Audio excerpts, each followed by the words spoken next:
Hi, I'm Nick Slavik, and this is the Painter's Tradecraft series. Today we're going to be talking about the cabinet painting process using an airless sprayer, specifically the Impact X440 from Titan.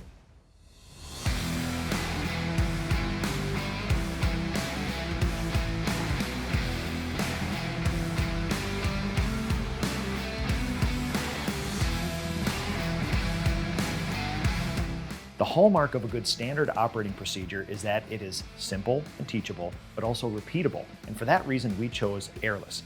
It is very simple to teach people, and it's repeatable on every single job site that we go on. So prep is very important on any job, but a job like this, it's the most important because we're bringing in an airless machine and we're going to be professionally spraying a finish. The bulk of the work on this project is actually going to be prep work. The painting will take a very small amount of time. But we also need to protect the client's home to allow them to live here, but also protect the things that we're not going to paint in this area.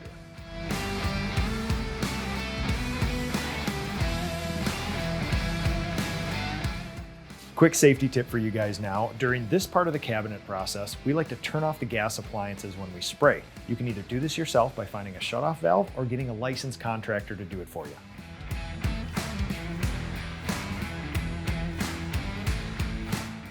So logistics is a huge part of this job. When we take off the doors and drawers, we have a tight numbering system. It starts top to bottom and then left to right. Each cabinet gets its own individual number. When we take the hardware and the hinges off, we actually label them and place them inside the boxes so that each individual hinge or piece of hardware goes back on there. Every one of these hinges like this is individually adjusted for the cabinet door.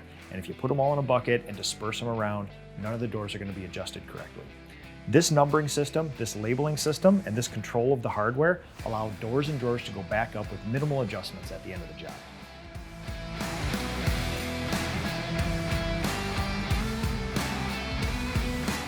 So now that the doors and drawers are off, labeled, and headed back to our finishing facility, we can finish site prep.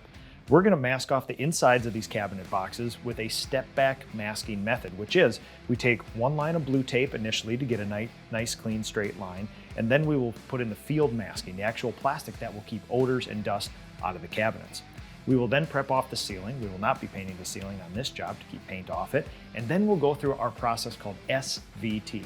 We sand the cabinets, we vacuum off with a brush attachment, and then we use microfibers to tack rag off the rest of the dust. Once this process is done, we're looking for these cabinets to be squeaky clean. No grease, no dirt, no contaminants, and then go through a process of finding the imperfections. We will use caulking on linear cracks, and we will use filler on holes or minor imperfections.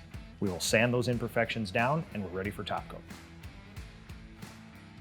So now that the SVT, sand, vac, tack process is done on these cabinets, the entire area is plasticed off. We have entrance and exit, our floors, our countertops, our appliances, and the insides of the cabinets are plasticed off to keep particles and odor out of here. So the main idea here is to create something we call in my company the surgical suite. It is bright, it is light, and it is clean, so we can do our fine finishing and so that it's safe.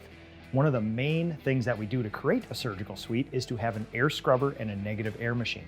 It is a fan that takes particles and odor from the job site and evacuates it elsewhere, keeping the client safe, but also taking those particles out so you can have a really fine finish on your cabinets and trim. So now that the SVT, sand, vac, tack process is done on these cabinets, we're ready to lay down some primer.